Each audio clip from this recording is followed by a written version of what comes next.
મારા બેટા અને બહુએ રિટાયરમેન્ટના બધા પૈસા લઈ લેવા છતાં મારા પેન્શનના પૈસા લેવા માટે મારા પર રાત દિવસ અત્યાચાર કરે છે. પરંતુ જ્યારે હું નથી આપતી ત્યારે વહુ અને દીકરો ભાડે રહેવા જઈ રહ્યા છીએ તેમ કહીને એમ બોલીને ચાલ્યા ગયા કે જો તમે મરી પણ ગયા તો અમે મુખાગ્નિ આપવા પણ નહીં આવીએ. પરંતુ 1 મહિના પછી જ્યારે ભાડું આપવું ભારે પડ્યું ત્યારે તેઓ પાછા આવ્યા. ત્યારે મેં એવો પાઠ બનાવ્યો કે આખી જિંદગી ભાડાના મકાનમાં કાપવી પડી. સિયા રસોડાના દરવાજા પર હાથ બાંધીને ઊભી રહી ગઈ અને પોતાની સાસુ જે હમણાં જ કામ પૂરું કરીને શ્વાસ લઈ રહ્યા હતા તેમને ટોકતા બોલી, માજી, જો રસોડાનું બધું કામ પૂરું થઈ ગયું હોય તો નકામા બેસવાને બદલે એકવાર ફરીથી આખા ઘરમાં ઝાડુ લગાવી દો. મને તો જોઈને એવું બિલકુલ નથી લાગતું કે સવારે અહીં સાફ સફાઈ થઈ હતી. જો સફાઈ બરાબર કરવામાં આવી હોત તો ભોંયતળિયું અરીસાની જેમ ચમકતું હોત, પણ અહીં તો ધૂળ જ ધૂળ દેખાઈ રહી છે. ગુણવંતીજી એ કંઈક કહેવા માંગ્યું પણ સિયાએ તેમને બોલવાનો મોકો ના આપ્યો અને વાત આગળ વધારતા કહ્યું, તમને તો ખબર જ છે કે મારી ખાસ સહેલી આજે બહુ દૂરથી મને મળવા આવી રહી છે. હું નથી ઈચ્છતી કે જ્યારે તે અહીં પગ મૂકે ત્યારે તેના ઘરના કોઈ પણ ખૂણામાં જરા સરખી પણ ગંદકી કે કરોલિયાના જાળા દેખાય. તે સફાઈ બાબતે ખૂબ કડક છે અને હું તેની સામે શર્મિંદી થવા નથી માંગતી. એક લાંબો શ્વાસ છોડતા સિયાએ ચીડાઈને કહ્યું, જો કે આ કહેવું જ નકામું છે, કારણ કે તેનું ઘર કોઈ મહેલથી ઓછું નથી. તેના આલીશાન બંગલા સામે આપણું આ જૂનું અને જર્જરિત ઘર તો એક ખંડેર જેવું લાગે છે. તેની બરાબરી આપણે ક્યારેય કરી શકીએ તેમ નથી. તેણે પોતાના નસીબને કોસતા આગળ કહ્યું, સાચું કહું તો આ બધો નસીબનો ખેલ છે. શાળાના દિવસોમાં તે ભણવા લખવામાં મારાથી ઘણી પાછળ હતી. તેને બરાબર કંઈ યાદ પણ રહેતું નહોતું. પણ જુઓ તેનું નસીબ કેટલું બુલંદ છે કે તેને આટલું શાનદાર ઘર અને સુખ સુવિધાઓવાળો પરિવાર મળ્યો. અને મારું ફૂટેલું નસીબ જુઓ કે મને આ જૂનું ઘર મળ્યું અને રહેવા માટે તમારા જેવી સાસુ. સિંહાની જીભ વધુ કડવી થઈ ગઈ. તે તિરસ્કારથી જોતા બોલી, ઉપરથી મારી સાસુ પણ એવી મળી છે જે આ ઉંમરે પણ બધી મિલકત અને પૈસા પર પોતાની પકડ ઢીલી કરવા નથી માંગતી. દરેક વસ્તુ પર પોતાનો જ અધિકાર જમાવવાની બેઠી છે. મને તો ક્યારેક સમજાતું જ નથી કે તમે ક્યાં સુધી અમારા પર બોજ બનીને આ ઘરમાં ટકી રહેશો. સિયાએ પોતાના સાસુ તરફ પીઠ ફેરવી લીધી અને ચાલતા ચાલતા ઊભા રહીને ખૂબ જ રૂખા અંદાજમાં કહ્યું, હા તો માજી, હું જે કહી રહી છું તે કાન ખોલીને સાંભળી લો. જેવી ઘરની સાફ સફાઈ અને ઝાડુ પોતા પૂરા થાય તમારું અહીંથી નીકળી જવું જ સારું રહેશે. બહેતર છે કે તમે 2-3 કલાક માટે બહાર તમારી સહેલીઓ સાથે બેસો અથવા કોઈ બગીચામાં ચાલ્યા જાઓ. બસ એટલું ધ્યાન રાખજો કે મારી સહેલી સામે આવતા પહેલાં તમે આ ઘરમાં ન દેખાઓ. ગુણવંતીજી અવાક થઈને પોતાની વહુનું મોઢું તાકી રહ્યા પણ સિયા રોકાવાની નહોતી. તે આગળ બોલી, જુઓ, હું સ્પષ્ટ વાત કરવામાં માનું છું. હું બિલકુલ નથી ઈચ્છતી કે જ્યારે મારી સહેલી આવે ત્યારે તેનો સામનો તમારી સાથે થાય. તે ખૂબ જ હાઈ પ્રોફાઇલ સોસાયટીમાં રહે છે અને તેની રહેણીકરણી ખૂબ જ ઊંચું છે. હું નથી ઈચ્છતી કે તમે અહીં આ હાલતમાં જુએ અને પછી આખા શહેરમાં જઈને ઢંઢેરો પીટે કે મારી સાસુ કેટલી પછાત અને અભણ દેખાય છે. દોસ્તો, કહાની છેલ્લા સુધી જોજો અને વિડીયો લાઇક કરી ચેનલ સબસ્ક્રાઈબ કરી દો. તમારા પહેરવેશ અને તમારી વાતો સાંભળીને તે મારી મજાક ઉડાવશે. સિયાએ એક ઠંડો નિશાસો નાખ્યો અને ચહેરા પર બનાવટી લાચારી લાવતા કહ્યું, માજી, આખરે હું પણ તો તમારી વહુ છું. મારી ઇજ્જતનો થોડો તો ખ્યાલ કરો. તમારી પાસે બહાર જવાના 100 બહાના છે, તો શું મારા માન સન્માન માટે તમે આટલો ત્યાગ પણ ન કરી શકો? બસ થોડા કલાકોની જ વાત છે. મને આશા છે કે તમે ઓછામાં ઓછું આટલું તો મારા માટે કરી જ દેશો અને શાંતિથી ઘરની બહાર ચાલ્યા જશો. સિયાની અપમાનજનક વાતો સાંભળીને ગુણવંતીજીનું દિલ જાણે વિંધાઈ ગયું. તેણે પોતાના ધ્રુજતા હાથોને એકબીજા સાથે ઘસ્યા અને ખૂબ જ ધીમા પણ ભારે અવાજે પોતાની વહુને પૂછ્યું, વહુ, જ્યારે તું લગ્નના શરૂઆતના વર્ષોમાં બીજા શહેરમાં રહેતી હતી ત્યારે પણ શું તારો સ્વભાવ આવો જ હતો? શું તું ત્યાંના પાડોશની વૃદ્ધ મહિલાઓ સાથે આ જ રીતે રૂખું વર્તન કરતી હતી? અથવા શું તું તારા પોતાના જ માતા પિતા સામે પણ આ જ પ્રકારની કડવી જીભનો ઉપયોગ કરતી હતી? ગુણવંતીજીએ પોતાની ભીની આંખોથી વહુ તરફ જોયું અને આગળ કહ્યું, સિયા, મેં જોયું છે કે તું બહારના લોકો સાથે અને તારા ઓળખીતા લોકો સાથે મીઠાશથી વાત કરે છે. ત્યારે તારા શબ્દોમાં મધ ટપકે છે, પણ ખબર નહીં કેમ જેવી તું મારી સામે આવે છે તારા અવાજમાં આટલી કડવાશ ક્યાંથી ભરાઈ આવે છે?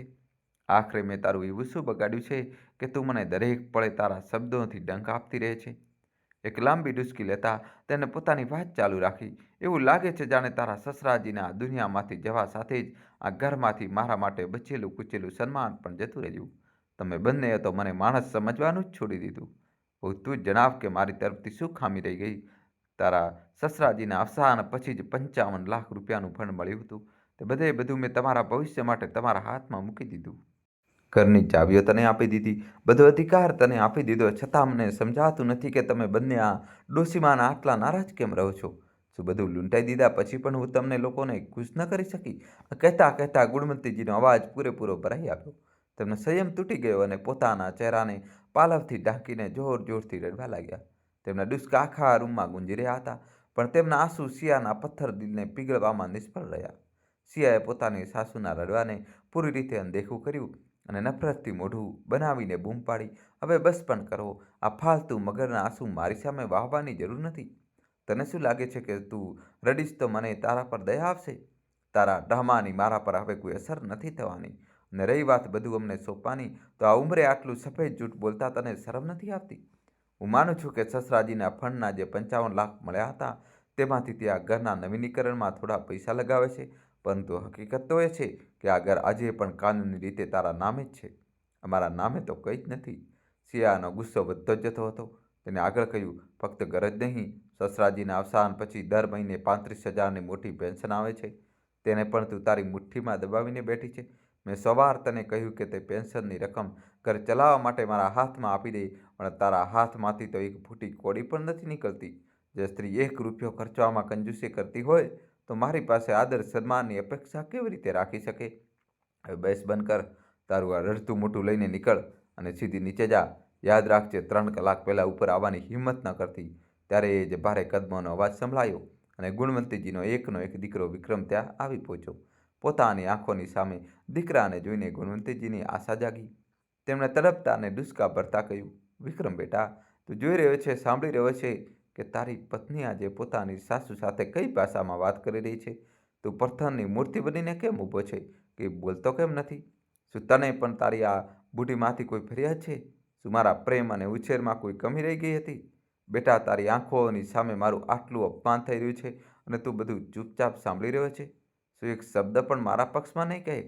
વિક્રમે પોતાની માતાની લાચારી પર દયા ખાવાને બદલે પોતાની ભ્રમર સંકોચી અને ઊંચા અવાજે બૂમ પાડીને બોલ્યો, માં, સિયા જે કંઈ પણ કહી રહી છે તેમાં આખરે ખોટું શું છે? તું તેને દોષ કેમ આપી રહી છે?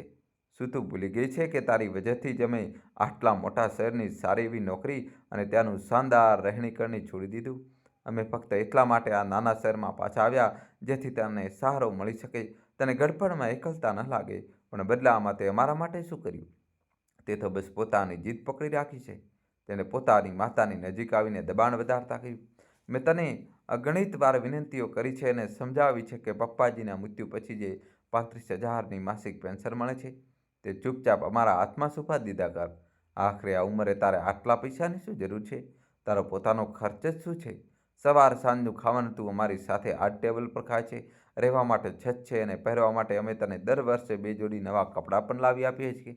એક વૃદ્ધ મહિલાની પાયાની જરૂરિયાતો આનાથી વધુ શું હોઈ શકે? વિક્રમના અવાજમાં મમતાની જગ્યાએ હવે લોભ અને ખીજવટ સાફ દેખાઈ રહ્યા હતા. તેણે પોતાની વાત ચાલુ રાખતા કહ્યું, તારી દરેક સુખ સુવિધાઓ ખ્યાલ અમે રાખીએ છીએ, છતાં પણ તું એ પૈસા દબાવીને બેઠી છે, જાણે અમે તારા દુશ્મન હોઈએ. ઘર ચલાવવા માટે પૈસાની તંગાઈ અમારે વેઠવી પડે છે અને તું તારી તિજોરી ભરવામાં લાગેલી છે. જો તું અમારી સાથે રહેવા માંગતી હોય તો તારે આ હાથ ફેલાવવાની આદત છોડવી પડશે અને પેન્શનની પૂરી રકમ અમને આપવી જ પડશે. આ સિવાય તારો બીજો કોઈ મોટો ખર્ચ મને તો દેખાતો નથી. તો પછી આ ફિજૂલની જીદ કેમ? ગુણવંતીજીએ પોતાના વહેતા આંસુ લૂછ્યા અને પોતાના અવાજમાં થોડી હિંમત ભેગી કરતા કહ્યું, ના બેટા, આ શક્ય નથી. હું મારા પેન્શનની આ 35,000ની રકમ તારા હવાલે નથી કરી શકતી. તું કહે છે મારો ખર્ચ શું છે? પણ બેટા, એક ઉંમર પછી માણસની જરૂરિયાતો ફક્ત રોટલી અને કપડાં સુધી સીમિત નથી રહેતી. મારું પણ પોતાનું નાનું મોટું સામાજિક જીવન છે. મારી પોતાની કંઈક ઈચ્છાઓ છે. તેમણે પોતાની વાતને વિસ્તાર આપતા આગળ કહ્યું, ક્યારેક મારું મન મારા પિયર જઈને મારા ભાઈઓ અને તેમના બાળકોને મળવાનું થાય છે, તો ક્યારેક હું મારી સખીઓ સાથે પાસેના મંદિરે કે તીર્થયાત્રા પર જવા માંગુ છું. આવા સમયે મને મારા ગજવામાં થોડા પૈસાની જરૂર લાગે છે. શું તું ઈચ્છે છે કે હું એક ઓટોના ભાડા માટે, મંદિરમાં ચડાવવા માટે કે કોઈની નાની ભેટ આપવા માટે દરેક વખતે તમારા રૂમની બહાર ઊભી રહું? બેટા, દરેક નાની મોટી જરૂરિયાત માટે તારા અને તારી વહુ આગળ હાથ ફેલાવવા મને બિલકુલ શોભતું નથી. અને મારો સ્વાભિમાન, મને તેની પરવાનગી આપતું નથી. ગુણવંતીજીએ એક ઠંડો નિશાસો નાખ્યો અને વિક્રમની આંખોમાં જોઈને બોલી, તો કદાચ નહીં સમજે, પણ પારકા આગળ હાથ ફેલાવવા છતાં પણ સહેલા હોય છે, પરંતુ પોતાના સંતાન સામે એક એક રૂપિયા માટે કરગરવું ખૂબ જ પીડાદાયક હોય છે. હું નથી ઈચ્છતી કે મારા જીવનના પડાવ પર મારી આત્મનિર્ભરતા ખતમ થઈ જાય. હું ઈચ્છું છું કે જ્યાં સુધી મારા શ્વાસ ચાલી રહ્યા છે, ઓછામાં ઓછી મારી નાની નાની ખુશીઓ માટે મારે કોઈનું મોઢું ન જોવું પડે. એટલા માટે હું આ પેન્શન મારી પાસે જ રાખીશ. ગુણવંતીજીએ પોતાની ગરદન થોડી ઊંચી કરી અને ગંભીર સ્વરમાં પોતાના દીકરાને કહ્યું, વિક્રમ, હું આજે તને એક સાફ વાત કહેવા માંગુ છું. બસ તેને સાંભળવાની હિંમત રાખજે અને મારી વાતનું ખોટું ન લગાડતો. તું આજે તારી આ બુઢી મા પાસેથી તેની મામૂલી પેન્શનનો હિસાબ માંગી રહ્યો છે, પણ શું તે ક્યારેય તારી કમાણી પર નજર નાખી છે? તને તારી નોકરીમાંથી દર મહિને ઓછામાં ઓછા 85,000 થી 90,000નો સારો પગાર મળે છે. આટલી મોટી રકમ તારા હાથમાં રાખવામાં આવે છે, છતાં મેં આજ સુધી તને ક્યારેય એ નથી પૂછ્યું કે તું આ પૈસા ક્યાં ખર્ચ કરે છે કે કેટલી બચત કરે છે. તેમણે આગળ વધતા કહ્યું, મેં હંમેશા એ જ વિચાર્યું કે તું સમજદાર છે, તારું ઘર ગૃહસ્થી સંભાળી રહ્યો છે, એટલા માટે મને તારા પૈસાની વચ્ચે બોલવાનો કોઈ હક નથી. મેં ક્યારેય તારા બેંક બેલેન્સનો હિસાબ નથી લીધો, ક્યારેય તારી સુખ સુવિધાઓ પર સવાલ નથી ઉઠાવ્યો. તો પછી આજે તું મારી પાછળ કેમ હાથ ધોઈને પડ્યો છે? જે માએ ક્યારેય તારી લાખો રૂપિયાની કમાણી પર આંખ નથી ઉઠાવી, આજે એ જ માના થોડાક રૂપિયા પર તારી નજર કેમ ટકી છે? શું તને શરમ નથી આવતી કે તું તારી માની એ નાની રકમ પાછળ પડ્યો છે, જે તેના ગડપણનો એકમાત્ર સહારો છે? જ્યારે મેં ક્યારેય તારી કમાણીનો હિસાબ નથી લીધો, તો તું મારી આ પેન્શનને લઈને આવી હલકી વાતો કેવી રીતે કરી શકે? ગુણવંતીજીએ એક ઊંડો શ્વાસ લીધો અને તેમની આંખોમાં ભૂતકાળનું એક ભયાનક દૃશ્ય તરી આવ્યું. તેમણે ધ્રુજતા અવાજે કહ્યું, વિક્રમ, મને આજે પણ કમલાજીનો એ ચહેરો યાદ છે જે અમારી પાછળની ગળીમાં રહેતા હતા. તને યાદ છે? તેમના પતિના અવસાન પછી તેમણે પોતાની મમતામાં આવીને પોતાની બધી જ મૂડી, ઘરેણાં અને ત્યાં સુધી કે પોતાની આખી પેન્શન પણ પોતાના દીકરાઓને નામે કરી દીધી હતી. તેમણે વિચાર્યું હતું કે તેમના બાળકો તેમનો ખ્યાલ રાખશે, પણ અફસોસ, હકીકત તેનાથી બિલકુલ ઉલટી નીકળી. તેને પોતાની વાત વિગતવાર સમજાવતા આગળ કહ્યું, ત્યારબાદ એ બિચારીને જે દુર્દશા થઈ એ મારી આંખોથી જોઈ છે. પોતાનું સર્વસ્વ લૂંટાવ્યા પછી જે દરની ઠોકર ખાવા મજબૂર થઈ ગઈ હતી. ક્યારેક એક દીકરાના ઘરે તો ક્યારેક બીજા દીકરાના ઘરે તેમને એક બોજનું જેમ અહીં તહીં ફેંકવામાં આવતા. હાલત એ સુધી પહોંચી ગઈ હતી કે જ્યારે તેઓ બીમાર પડતા ત્યારે પોતાની સામાન્ય દવાઓને એક ટંકડી રોટલી માટે તેમને પડોશીઓ સામે હાથ ફેલાવવા પડતા હતા, ભીખ માંગવી પડતી હતી. ગુણવંતીજીની આત્મા કંપી ઉઠી અને તેઓ ડુસકા ભરતા બોલ્યા, જીવતે જીવતે તેમણે ક્યારેય પોતાના પ્રેમ કે સુખ નથી જોયું, પરંતુ તેમનું મૃત્યુ, તેમનું મોત એટલું દર્દનાક અને લાવારસ જેવું થયું કે આજે પણ જ્યારે એ દ્રશ્ય મારી આંખ સામે આવે છે, તો મારી રૂહ કાંપી જાય છે. તેમણે તડપી તડપીને દમ તોડી દીધો અને અંત સમયે તેમની પાસે પોતાનું કહેવાય એવું કોઈ નહોતું. તેમણે દૃઢતા સાથે પોતાના દીકરા અને વહુ તરફ જોયું અને કહ્યું, વિક્રમ, મેં કમલાજીના જીવનમાંથી કડવો પાઠ શીખ્યો છે. હું તમારા લોકોનો પ્રેમ કરું છું, પણ હું મારી સ્થિતિ એવી નહીં થવા દઉં. હું મારી આત્મનિર્ભરતા અને મારું સ્વાભિમાન કોઈ પણ કિંમતે નહીં છોડું. હું નથી ઈચ્છતી કે કાલે મારે પણ મારી દવાઓ કે મારી નાની નાની ખુશીઓ માટે બીજાનું મોઢું જોવું પડે, અથવા તમારી કડવી વાતો સાંભળીને ભીખ માંગવી પડે. વિક્રમના સંયમનો બંધ તૂટી ગયો અને તેની અંદર છુપાયેલો લોભ હવે નફરત બનીને બહાર નીકળવા લાગ્યો. તેનું મોઢું ગુસ્સાથી લાલચોળ થઈ ગયું અને તે ચીસો પાડતા પોતાની માથા પર વરસી પડ્યો. બસ બહુ થયું માં, જો તને તારા આ પૈસા અને પેન્શન પર આટલું જ અભિમાન હોય, તો આજથી મારા સામે તારું મોઢું ક્યારેય ન બતાવતી. આજે મને સમજાય છે કે સિયા તારી સાથે જે પણ વર્તન કરે છે તે બિલકુલ સાચું કરે છે. તું આજ કડવાશ અને આજ તિરસ્કારને લાયક છે. વિક્રમે ટેબલ પર હાથ પછાડતા આગળ કહ્યું, તું જે આજે આ માથું ઊંચું કરીને વાત કરી રહી છે, શું ક્યારેય એ વિચાર્યું છે કે અમે અહીં છીએ એટલા માટે તને 2 ટંકનું ગરમા ગરમ ખાવાનું નસીબ થઈ રહ્યું છે? જરા ઠંડા મગજે વિચાર કર માં. જો અમે આજે આ ઘર છોડીને જતા રહીએ, તો આ દુનિયામાં તને પૂછનારું કોઈ પ્રાણી પણ નહીં હોય. તું આ 4 દિવાલોમાં તડપીને મરી જઈશ અને કોઈને કાનો કાન ખબર પણ નહીં પડે. તેની વાતો હવે ડરામણી અને હિંસક થવા લાગી હતી. તેને ડરાવવાના લહેજામાં કહ્યું, શું તું અખબાર નથી વાંચતી? શું સમાચારો નથી જોતી? આ એ દિવસે સમાચારમાં આવે છે કે કેવી રીતે લૂંટારાઓ અને ચોરોએ એકલા રહેતા વૃદ્ધ દંપતીઓના ગળા દબાવીને તેમને મોતને ઘાટ ઉતારી દીધા અને તેમના ઘરનો ખૂણે ખૂણો લૂંટી ગયા. એકલા રહેનારાઓનું આવું જ હાલ થાય છે માં. યાદ રાખજે, જે પૈસાને તું આજે જીવનની જેમ સળવળગીને બેઠી છે, એ જ પૈસા એક દિવસ તારો જીવ લેશે. કોઈ પણ ગુનેગાર તને ખતમ કરી દેશે અને ત્યારે તું બેસી રહેજે તારી તિજોરી અને તારા આ પેન્શનને લઈને.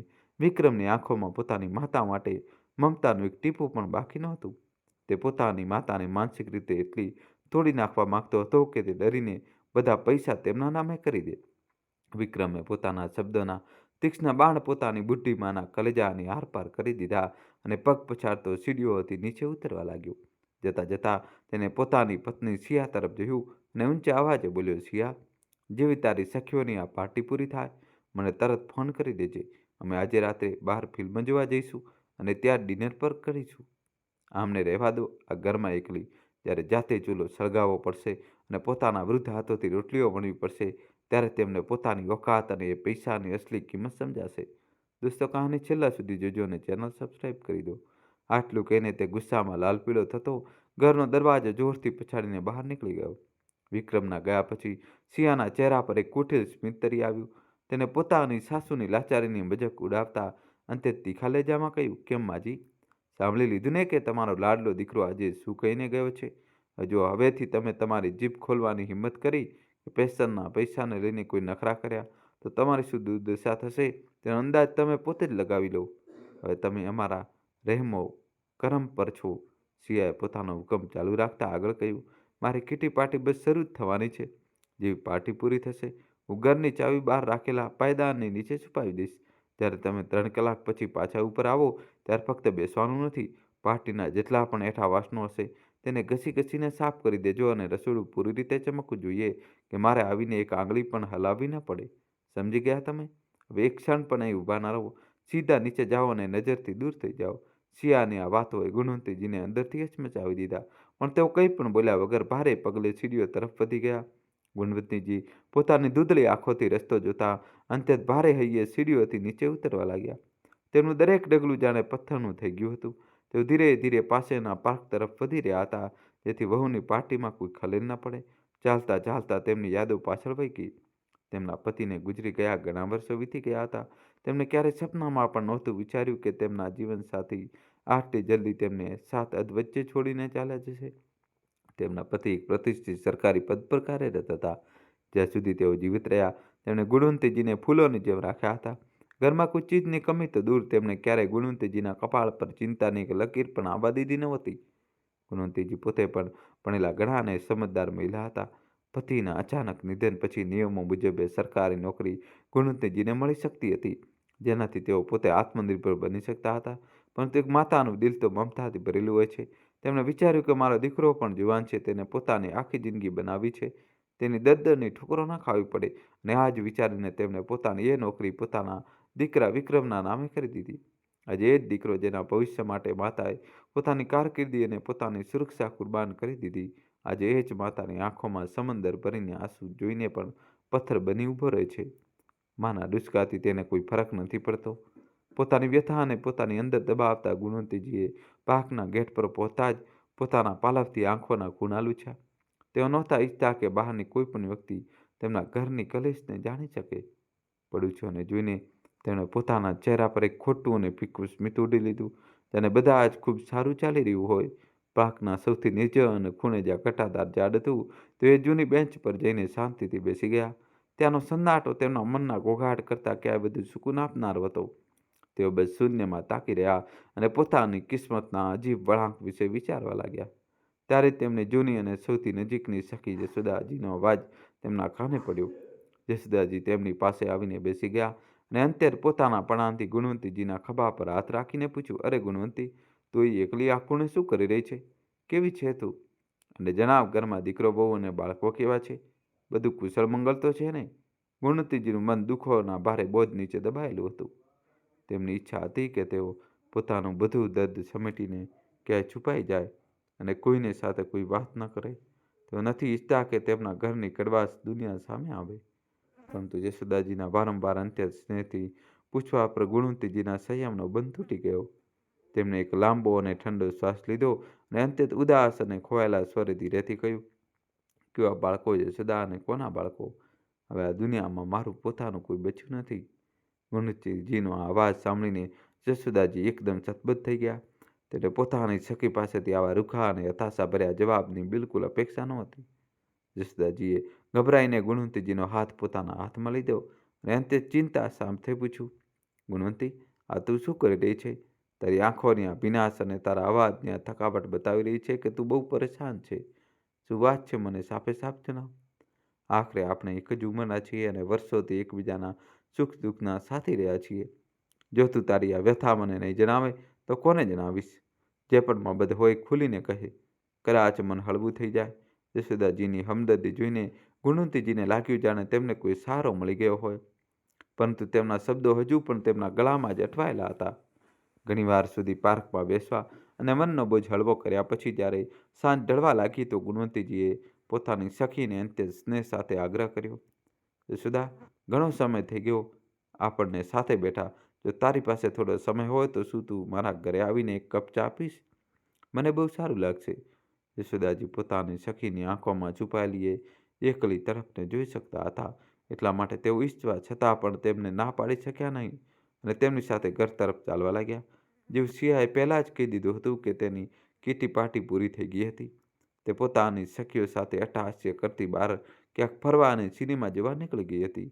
ઘરમાં મુખ્ય દ્વાર પર મોટું તાળું લટકેલું હતું અને સિંહાના કહ્યા અનુસાર ઘરની ચાવી પાયદાન નીચે દબાયેલી હતી. ગુણવંતીજીએ નમીને ચાવી ઉઠાવી અને ભારે હૈયે દરવાજો ખોલ્યો. જેવું જશોદાજીએ ઘરની અંદર કદમ રાખ્યો તેઓ ત્યાંની સજાવટ અને ભવ્યતા જોઈને ચકિત થઈ ગયા. ઘરની અંદરનું નકશીકામ અને નવું ફર્નિચર ખરેખર જોવા જેવું હતું. જશોદાજીએ મંત્રમુગ્ધ થઈને ચારે તરફ જોયું અને હસતા હસતા બોલ્યા, અરે વાહ ગુણવંતી, તારું ઘર તો અંદરથી કોઈ મહેલ જેવું આલીશાન છે. સાચે જ આ જોઈને મને ખુશ થઈ ગયું. શું આ શાનદાર મકાન તમારા દીકરા વિક્રમે પોતાની કમાણીથી બનાવડાવ્યું છે? આજકાલના બાળકો માતા પિતા માટે આટલું મોટું ઘર બનાવડાવી દે તો બહુ મોટી વાત છે. જશોદાજીની આ વાતો સાંભળીને ગુણવંતીજીના ચહેરા પર એક ફીકું સ્મિત આવી ગયું, પરંતુ તેમના કલેજામાં એક ટીસ ઉઠી. તેઓ મનોમન વિચારી રહ્યા હતા કે બહારથી ચમકતું આ ઘર અંદરથી કેટલું પોલું અને ઠંડુ થઈ ચૂક્યું છે. ત્યાં ઈંટો તો કિંમતી છે, પણ સંબંધોની કોઈ કિંમત બચી નથી. ગુણવંતીજીએ એક લાંબો અને ઠંડો શ્વાસ લીધો, જાણે તે પોતાના ભીતરના દર્દને દબાવવાની કોશિશ કરી રહ્યા હોય. તેમણે સોફાના કિનારે બેસતા કહ્યું, યશોદા, જે બહારથી દેખાય છે તેવું સત્ય નથી હોતું. જ્યારે મારા પતિ આ દુનિયામાંથી ગયા તો તેમના પીએફ અને ફંડના 55 લાખ મને મળ્યા હતા. મેં એક પળ માટે પણ પોતાના વિશે વિચાર્યું નહીં. મેં તરત જ તે રકમમાંથી 35 લાખ આ જૂના ઘરના નવીનીકરણ અને તેની મરામતમાં લગાવી દીધા, જેથી અમે બધા એક સારા ઘરમાં રહી શકીએ. બાકીના વધેલા પૈસા પણ મેં મારા દીકરા વિક્રમ અને વહુ સિયાના હાથમાં સોંપી દીધા. તેમણે પોતાની વાતને વિસ્તાર આપતા આગળ કહ્યું, મેં આ બધું એટલા માટે કર્યું જેથી મારા બાળકોને ક્યારેય એવું અનુભવાય નહીં કે તેમના પિતા તેમના માટે કંઈ છોડીને નથી ગયા. હું ઈચ્છતી હતી કે તેઓ પોતાની દરેક ઈચ્છા પૂરી કરીને ખુશ રહે. મેં વિચાર્યું હતું કે મારી આ મમતા અમારા સંબંધોને મજબૂત બનાવશે. જશોદાજી જે અત્યાર સુધી મોટા ચાહથી ઘરની દિવાલોને જોઈ રહ્યા હતા, ગુણવંતીજીની વાત સાંભળીને ગદગદ થઈ ગયા. તેમણે મોટી માસુમિયત અને પ્રશંસા ભર્યા લહેકામાં કહ્યું, સાચે જ ગુણવંતી તું ધન્ય છે. આજકાલ આવી સોચ રાખનારી મા અને સાસુ ક્યાં મળે છે? તારી બહુ સિયા તો ખરેખર બહુ ભાગ્યશાળી છે, જેને તારા જેવી ઉદાર અને મોટા દિલની સાસુ મળે છે. મને પૂરો વિશ્વાસ છે કે તે તારી આ કુરબાનીની કદર કરશે અને વિક્રમ, તે તો તારો એકનો એક દીકરો છે. તે તો તને પલકો પર બેસાડીને રાખતો હશે અને તારું બહુ સન્માન કરતો હશે છે ને? યશોદાજીની આ વાતોએ ગુણવંતીજીના ગાહ પર નમકનું કામ કર્યું. તે કહી શક્યા નહીં, બસ તેમની નજર જમીન પર ઝૂકી ગઈ અને ખામોશી આખા રૂમને પોતાની લપેટમાં લઈ લીધો. ગુણવંતીજીનો સંયમ હવે પૂરી રીતે જવાબ આપી ગયો. યશોદાજીની વાતો સાંભળીને તેમનું દિલ ભરાઈ આવ્યું અને આંખોમાંથી આંસુની ધારા વહી નીકળી. તે ડૂસકા ભરતા બોલ્યા, યશોદા બહેન, બહારની આ ચમક દમક તો બસ એક દેખાવો છે. અસલિયત તો બહુ કડવી અને ડરામણી છે. હજુ પતિના ગુજરી ગયા પછી ઘર બનવા અને પૈસા આપ્યાને 6 મહિના પણ નહોતા વીત્યા કે વિક્રમ અને સિયાના વ્યવહારમાં જમીન આસમાનનો તફાવત નજર આવવા લાગ્યો. તેમની મમતા અને આદર જાણે ગાયબ જ થઈ ગયા અને તેની જગ્યા લાલચે લઈ લીધી. તેમણે પોતાનું પલ્લું ઠીક કર્યું અને કાંપતા અવાજમાં પોતાની વ્યથા સંભળાવી. આજે હાલત એ છે કે મારો પોતાનો દીકરો અને મારી વહુ દરરોજ દરેક પળે મારી પાસેથી તે પેન્શનના 35,000 છીનવવા માટે લડે છે. તેઓ વારંવાર મારા પર દબાણ નાખે છે કે હું મારી પેન્શનની પૂરી રકમ તેમને હવાલે કરી દઉં. યશોદાબહેન, તમે જ બતાવો, શું એક માનું પોતાનું વજૂદ નથી હોતું? જો હું ગડપણની મારી આ છેલ્લી લાઠી પણ તેમના હાથમાં પકડાવી દઉં તો શું હું મારી મામૂલી જરૂરિયાતો, મારી દવાઓ કે મંદિર જવાના ભાડા માટે દરરોજ તેમના દરવાજે જઈને હાથ ફેલાવું? તો હવે આ ઉંમરે મારે તેમની પાસે આજીજીઓ કરવી પડશે? દોસ્તો, હજુ કહાની બાકી છે. કહાનીમાં જોડાયેલા રહેજો, છેલ્લા સુધી જોજો. હજી સુધી વિડીયોને લાઇક ન કર્યો હોય તો જલ્દીથી મિત્રો વિડીયોને લાઇક કરી દો. હજી સુધી ગુણવંતીજીએ યશોદાજીનો હાથ પકડતા આગળ કહ્યું, જે દીકરાને પોતાની નોકરી આપી દીધી, જેને પોતાનું બધું સોંપી દીધું, આજે તે જ મારી પાસે હિસાબ માંગે છે.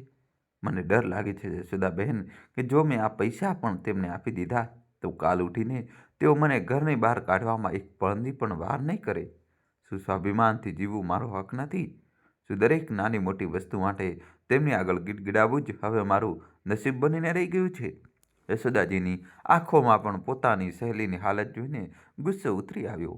તેમણે ગુણવંતીજીનો હાથ હોસલો આપતા દબાવ્યો અને બોલ્યા, ગુણવંતી, તે જે નિર્ણય લીધો છે તે બિલકુલ સાચો છે. આખરે વિક્રમ આવું કેવી રીતે કરી શકે? પોતાની સગી મા સાથે આટલો ઓછો વ્યવહાર અને પૈસા માટે આટલી નીચી સોચ, આ તો સીધે સીધો અન્યાય છે. ગુણવંતીજીએ એક ફિક્કા અને દર્દભર્યા સ્મિત સાથે બારી તરફ જોયું અને કહ્યું, યશોદાબહેન, હવે હું તને મારી રોજની જિલ્લત અપમાન વિશે શું બતાવું?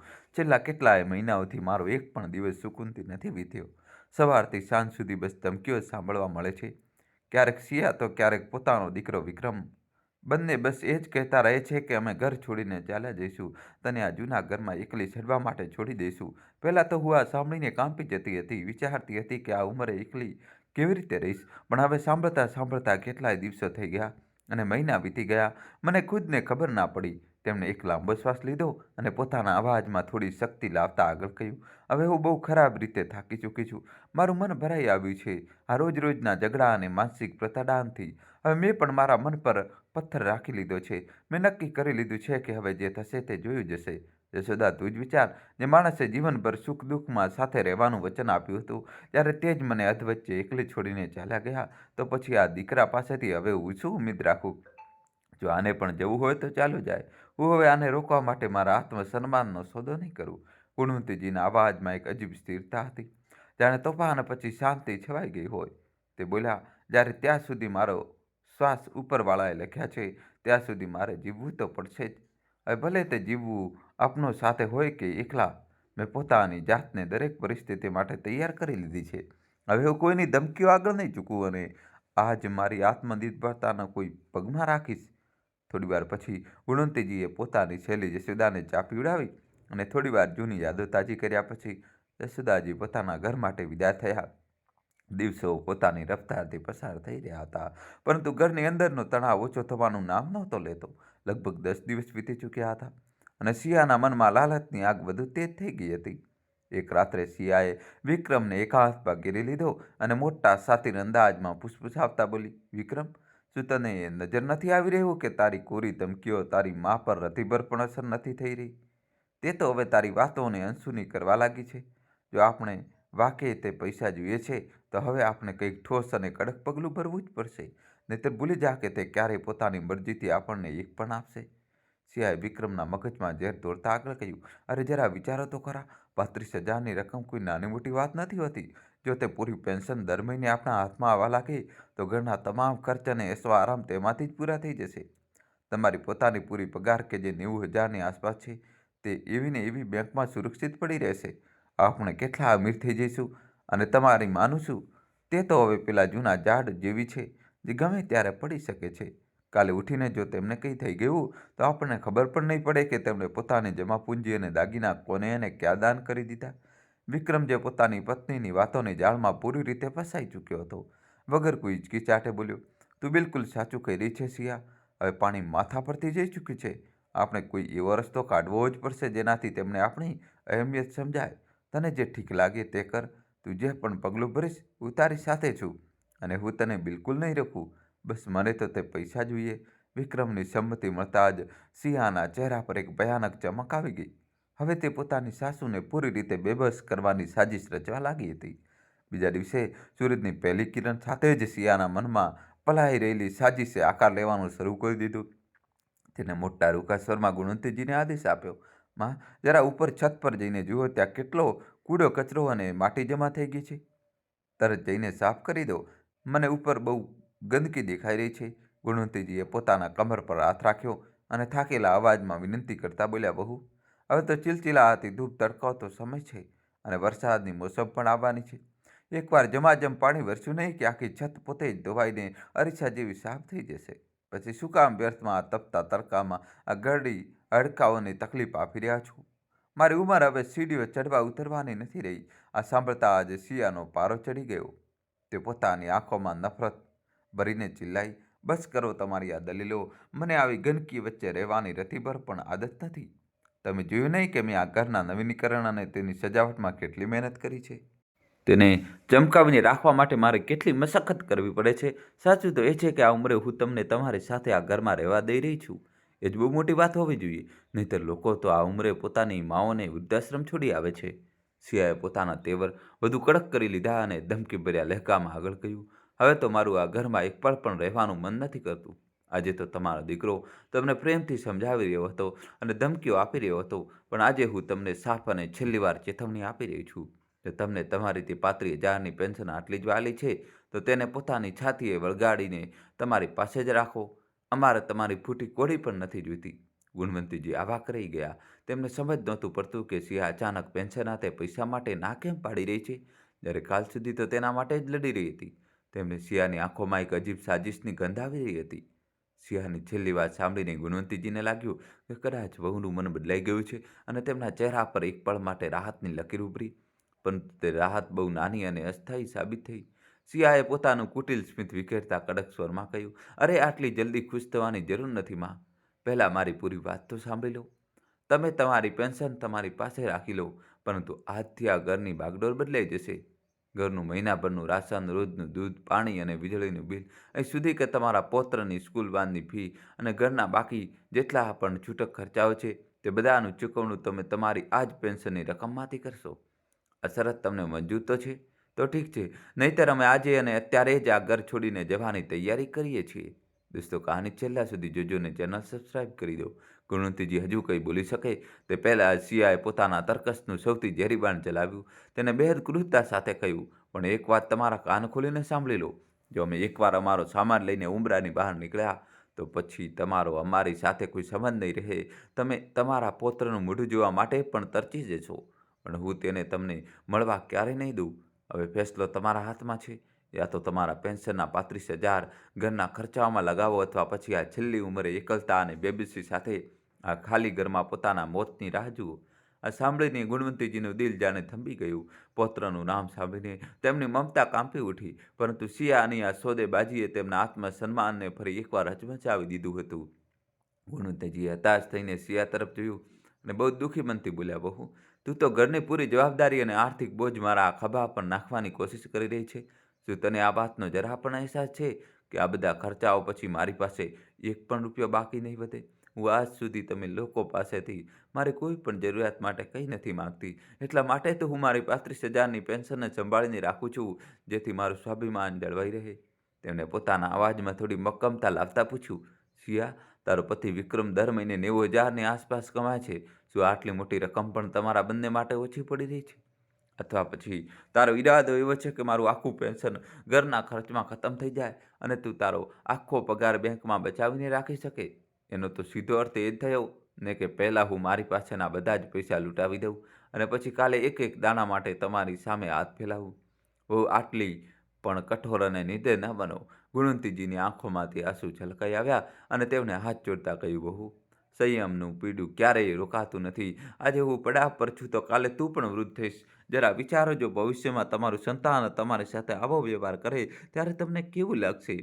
મારા મમતાના સોગંદ આપીને કહું છું, આ છેલ્લી ઉંમરે મને મારા દીકરા અને મારા નાનકડા પૌત્રથી અલગ ન કરો. આખરે શા માટે વ્યર્થમાં એક લાચાર માના આંસુ અને તેના દુઃખનું કારણ બની રહી છો? શું તને ઈશ્વરનો ડર નથી? સિયા પર આ ભાવુક વાતોથી કોઈ અસર ન થઈ. ઉલટાનો તેની આંખોમાં ગુસ્સો વધુ ઊંડો થયો.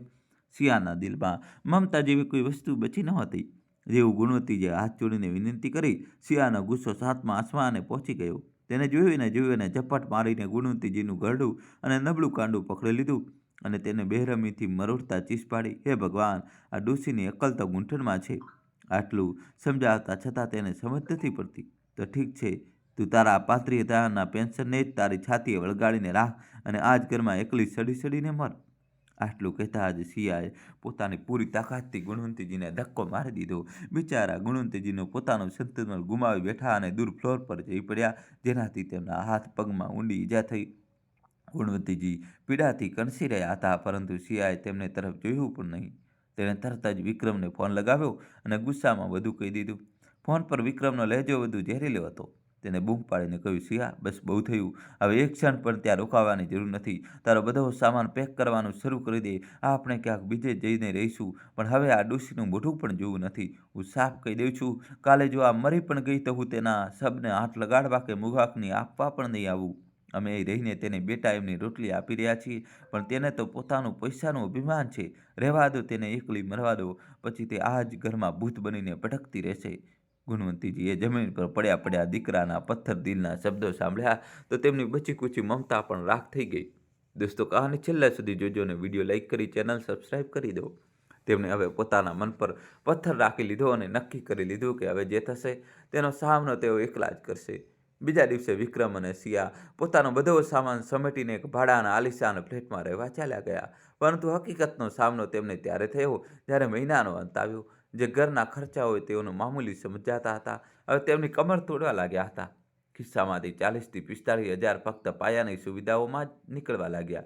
ત્યારે સિયા અને વિક્રમના હોશ ઠેકાણે આવવા લાગ્યા. તેમને અહેસાસ થયો કે જે પેન્શનને તેઓ મામૂલી સમજી રહ્યા હતા, તેને કારણે જ અત્યાર સુધી તેમની આખી કમાણી બચી રહી હતી. હવે તેઓ દરેક નાની વસ્તુ માટે એકબીજા સાથે ઝઘડવા લાગ્યા હતા. ભાડાના મકાનમાં હજુ તેમને 1 મહિનો જ વીત્યો હતો કે સિયા અને વિક્રમની બધી હેકડી નીકળી ગઈ. વિલાસતા અને બચતતા જે સપના તેમણે જોયા હતા તે દર મહિને આવતા ભારેખમ બિલો નીચે દબાઈ ગયા. ત્યારે બેંક બેલેન્સ ઝડપથી ઘટવા લાગ્યું અને ઘરના કામનો બોજ વધ્યો.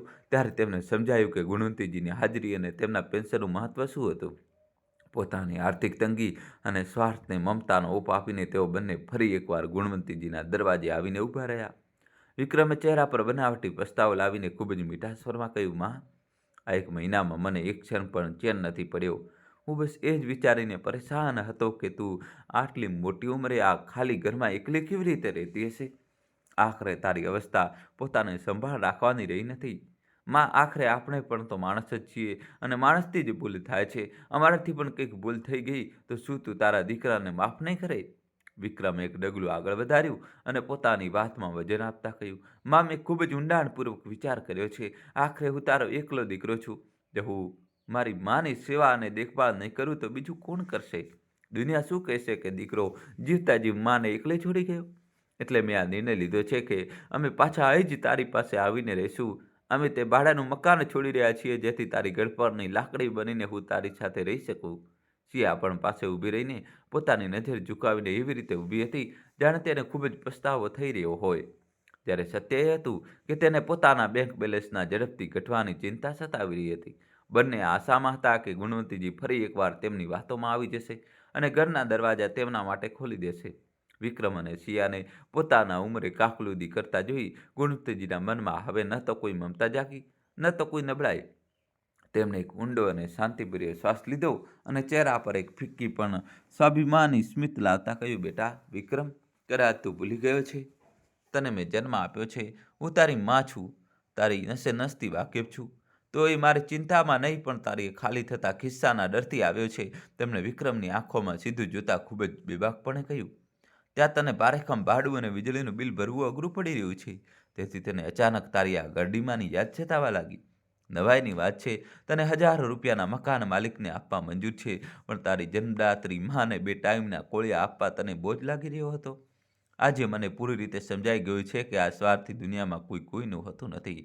એ સંબંધ સ્વાર્થના પાયા પર ઊભો છે.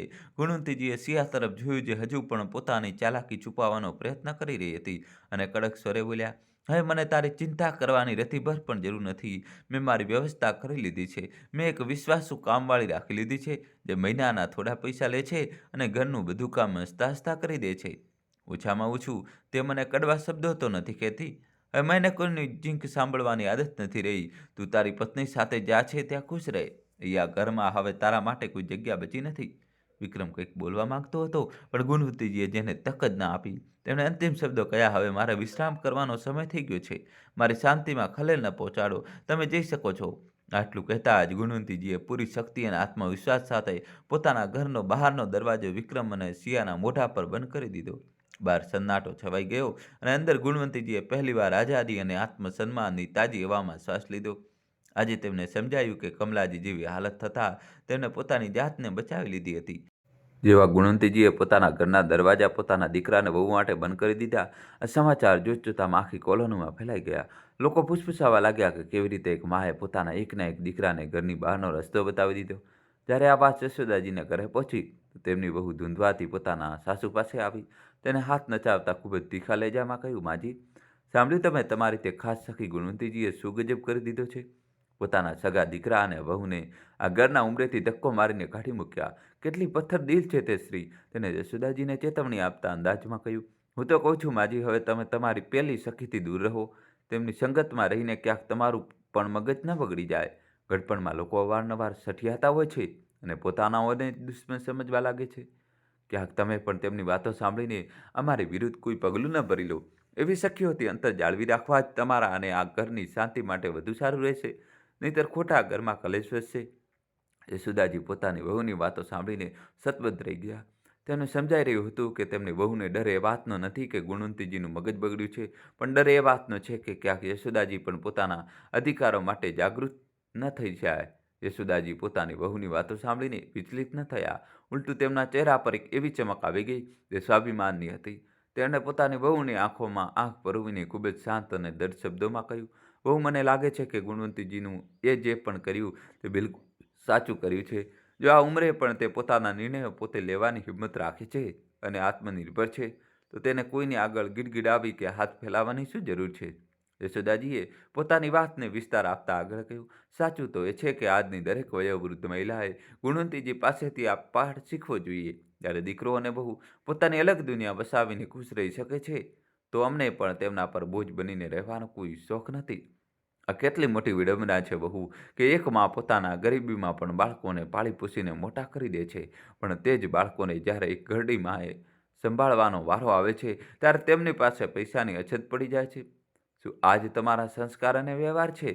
પોતાની વહુના ચહેરા પરની હવાઈએ ઉડતી જોઈને યશોદાજીએ હસતા હસતા પોતાના ચપ્પલ પહેર્યા અને કહ્યું, અરે, જે દીકરા માટે માએ પોતાની આખી જિંદગી અને કરિયાવર દાવ પર લગાવી દીધી, આજે એ જ દીકરો તેની પાસે તેની છેલ્લી મૂડી છીનવવા માંગતો હતો.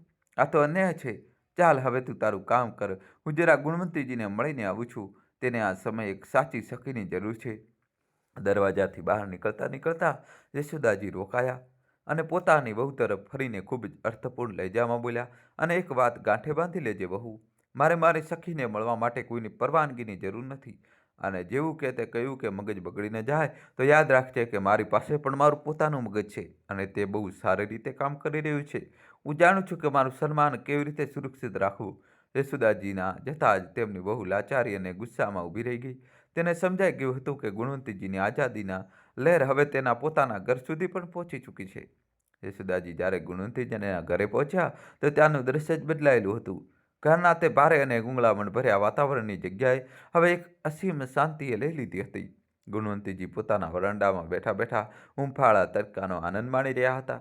તેમના ચહેરા પર હવે ડર કે લાચારીની કોઈ રેખા નહોતી, પણ એક એવી ચમક હતી જે માત્ર આત્મસન્માનથી જીવનારા વ્યક્તિ પાસે હોય છે. બંને સખીઓ જ્યારે મળી ત્યારે ગુણવંતીજીએ હસતા હસતા કહ્યું, યશોદા, આજે વર્ષો પછી મને અનુભવ થઈ રહ્યો છે કે આ ઘર ખરેખર મારું છે. હવે મને એ વાતનો ડર નથી લાગતો કે રસોડામાં વાસણનો અવાજ થવા પર મારા પર કોઈ બૂમો પાડશે અથવા કોઈ મારા પેન્શનની રકમ પર ગીધ જેવી નજર રાખશે. મેં મારી જિંદગી પસંદ કરી લીધી છે. ગુણવંતીજીની દિનચર્યા હવે પૂરી રીતે બદલાઈ ગઈ હતી. યશોદાજીએ તેમને જોઈને ગર્વથી કહ્યું, ગુણવંતી, તે માત્ર તારી જિંદગી જ નથી બચાવી, પણ અમારા જેવી ઘણી સ્ત્રીઓને રસ્તો બતાવ્યો છે કે ઘડપણ કોઈની ગુલામી કરવા માટે નથી હોતું. બીજી બાજુ વિક્રમ અને સિયા પોતાના ભાડાના મકાનમાં બિલો અને વધતા ખર્ચ વચ્ચે દરરોજ એકબીજા સાથે લડતા રહેતા હતા. તેમને સમજાઈ ગયું હતું કે જે બોજને તેઓ ઘરની બહાર કાઢી નાખવા માંગતા હતા, અસલમાં તે જ બોજે તેમનું આખું ઘર સંભાળી રાખ્યું હતું. ગુણવંતીજીએ હવે મન બનાવી લીધું હતું, બાકી બચેલી જિંદગી તેમને કોઈની સામે હાથ ફેલાવીને નહીં, પણ પોતાની શરતો પર જીવવી હતી. તે હવે જાણતા હતા કે એકલા રહેવું એ અપમાન સહન કરવા કરતાં ક્યાંક સારું છે. તેમણે ભૂતકાળનો તે ભયાનક અધ્યાયને બંધ કરી દીધો હતો અને હવે તેઓ એક ગરિમામય ભવિષ્ય તરફ વધી રહ્યા હતા.